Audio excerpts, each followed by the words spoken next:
Sebelum melanjutkan, jangan lupa subscribe dulu, terima kasih. Bab 280, tidakkah kau lihat kalau dia sedang mengganggu Jing Yun?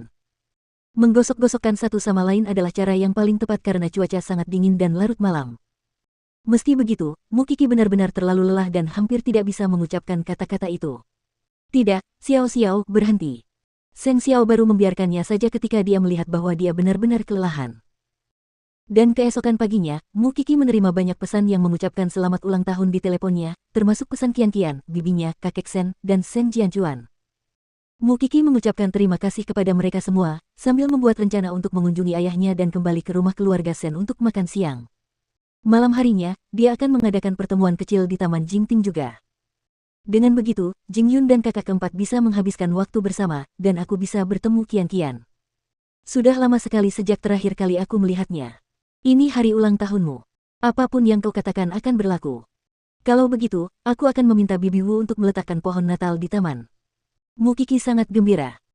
Sekarang hubungannya dengan Seng Xiao sudah diketahui semua orang, tidak perlu lagi bersembunyi dan dia bisa bertemu sahabatnya kapan saja dia mau. Sen Minglan pun bersemangat untuk datang saat menerima undangan tersebut, karena di antara seluruh keluarga Seng, hanya Xiaoqi yang membuatnya merasa nyaman.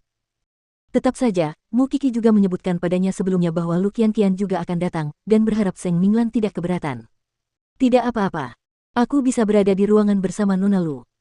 Oleh karena itu, setelah semua persiapannya selesai, Mukiki mendekorasi Jingting dengan Bibi Wu, sementara Seng Xiao menyelesaikan beberapa pekerjaan karena ia tidak akan pergi ke Huang Yao hari ini. Namun, entah mengapa, ia merasa puas karena dapat melihat siluet anak kecil itu dan suaranya. Sore harinya, Jing Yun mendatangi Jingting dan menyerahkan beberapa dokumen penting kepadanya. Namun, Mukiki menangkapnya saat hendak pergi. Mau kemana? Apa kau akan melewatkan ulang tahunku?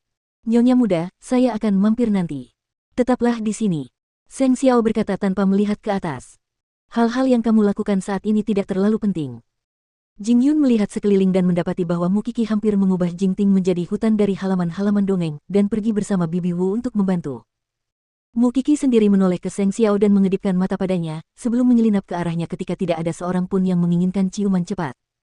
Sudah lama dia tidak melihatnya begitu riang, senyum tipis mengembang di sudut bibirnya. Benarkah, si kecil ini? Malam pun tiba. Mukiki meminta Bibi Wu menyalakan lampu warna-warni di taman, dan suasana pun terasa seperti pesta dan Natal. Beberapa saat kemudian, mobil Seng Minglan tiba di Jingting.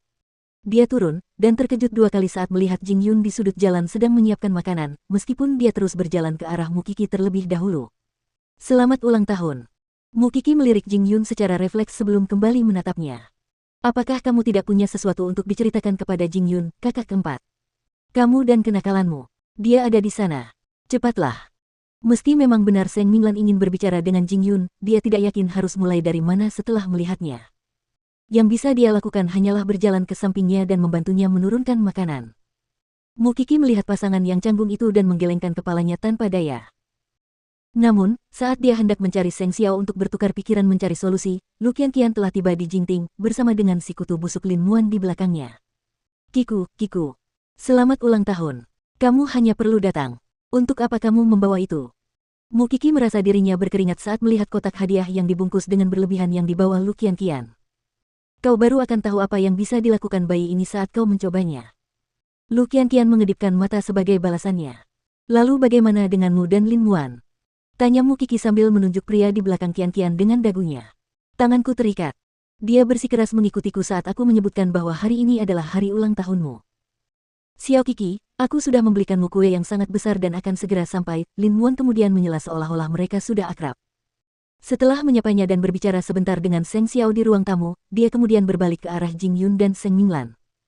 Aku berasumsi asistenmu menyukai saudara perempuan keempat dari keluarga Seng. Dan bagaimana kau bisa tahu? Seng Xiao bertanya balik dengan rasa ingin tahu. Dia menatap ke satu arah tertentu pada hari pertunanganmu dengan ekspresi sedih. Sekarang tidak diragukan lagi bahwa itu adalah kakak keempat. Lihat saja suasana di antara mereka, dipenuhi dengan kecanggungan sebelum sidang. Hai plus P. Seng Xiao menyeringai dan bertaruh dengannya. Aku akan berutang budi padamu jika kau bisa memperbaiki hubungan mereka malam ini. Saatnya mendapatkan bantuan dari putra mahkota. Lin Muan langsung bersemangat dengan prospek utang. Apakah itu pengampunan seumur hidup yang kudengar? Itu tergantung pada kinerja Anda. Itu adalah pertemuan di hari ulang tahun Mukiki, dan semua orang tentu saja santai dan nyaman dengan kehadiran teman-teman di sekitar. Terlebih lagi, Lin Muan tahu bahwa itu akan terbukti menjadi tantangan yang menarik. Nikmati pertunjukannya. Dia menjawab Seng Xiao, sebelum melangkah melintasi halaman, mengambil pernak-pernik hadiah kecil dari pohon Natal dan menyerahkannya kepada Seng Minglan. Wahai Dewi Agung, apakah engkau masih mengenali wajahku? Seng Minglan meliriknya dan tersenyum geli. Muan. Ya, itu aku, izinkan aku membantumu. Lin Muan berkata, mengambil kotak itu dari tangannya sambil menyentuh jari-jarinya dengan santai. Dingin sekali. Cepat, pergilah ke sana, istirahatlah dan hangatkan tanganmu. Dan Jing Yun tidak bisa berbuat apa-apa terhadapnya, dia hanya bisa menonton dengan pandangan putus asa yang sekilas terpancar di matanya. Mukiki dan Lu Qianqian saling berpandangan ketika melihat itu. Itu Lin Muan. Mukiki segera menghentikannya. Tidakkah kau lihat dia sedang memancing Jing Yun? Biarkan dia memberi pelajaran pada kayu gelondongan itu. Lu Qianqian terdiam sejenak. Apa kau yakin? Aku hanya khawatir sifatnya yang haus seks itu muncul lagi. Kenapa kamu peduli? Dia kan bukan pacarmu. Qianqian menoleh 2 kali, dan tahu bahwa dia sedang ikut campur. Baiklah kalau begitu. Sebenarnya, bukankah Mukiki juga sedang menguji Lu Qianqian? Sementara itu, Seng Minglan hendak pergi duduk bersama adik laki-lakinya karena dia tidak sempat berbicara dengan Jing Yun, sedangkan Lin Muan sudah permisi ke kamar mandi, membasahi handuk dalam air panas dan menggosok jari-jarinya dengan handuk tersebut. Tangan seorang dewi tidak seharusnya dibiarkan membeku di musim dingin begitu saja. Seng Xiao tidak dapat menahan diri untuk tidak menoleh ke arah Jing Yun saat itu. Potongan kayu itu sebenarnya masih fokus menyiapkan makanan. Apakah dia benar-benar tidak akan melakukan apapun? Muan, kamu benar-benar pandai bergaul dengan gadis-gadis. Seng Minglan memberitahunya sambil membiarkan Muan menghangatkan tangannya. Aku mungkin akan jatuh cinta padamu jika aku lebih muda beberapa tahun. Oh, Dewi. Aku benci kalimat itu. Berapa umurmu? Dan kali ini, Seng Minglan tersenyum lebar. Lagi pula, siapa yang bisa menolak dipuji karena masih muda dan cantik? Izinkan aku menemanimu minum-minum malam ini, Dewi, untuk merayakan malam Natal ini.